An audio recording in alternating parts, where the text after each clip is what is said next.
Katie was a really active and energetic and busy teenager, a sophomore in high school. She was busy on the volleyball team. She was driving a car, enjoyed a part-time job, and all around, what a great daughter. 8 years ago, I was going on a mission trip to Guatemala with a group of students. I got really sick when we landed in Florida for a layover, and within a short amount of time, I became completely paralyzed from my collarbones down. It affected C3, 4, and 5, which C3 is what controls your involuntary, keeps you breathing when you're sleeping, and not a lot of people survive C3 injuries. They don't even really know what happened to me. Their sort of best guess at what happened was that there was some sort of virus in my body that attacked my spinal cord and caused it to swell, and then just left my body with a bunch of nerve damage. The doctors were preparing me for the inevitable. I went in to see Katie, and I just told her, I said, honey, no matter what, you're in God's hands.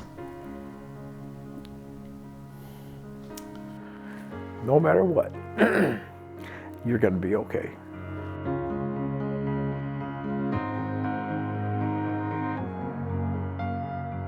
Everything changed. When this happened, there was not one thing that remained the same. Everything changed. Everything changed. Throughout the whole process, I was in the hospital for 5.5 months. I just worked really hard to get really small amounts of independence back. I had to learn how to use a fork and brush my teeth, and it's taken me 8 years to gain a lot of independence back, to the point where I go to work every day by myself, and now I'm finally at a point where I'll be able to drive and do a lot more things for myself and just be a lot more independent.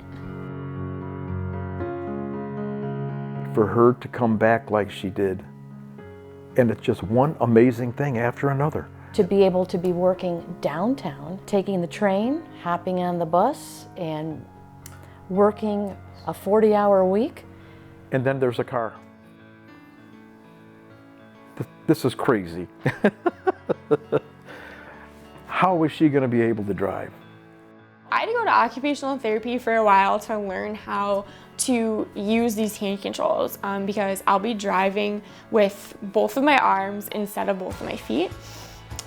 So basically, I'm gonna have a small SUV that has extra room in it so I can drive from my chair, and I'll be able to just drive myself in from my wheelchair up a ramp on the side, and then use hand controls to control the vehicle, just like a gas pedal.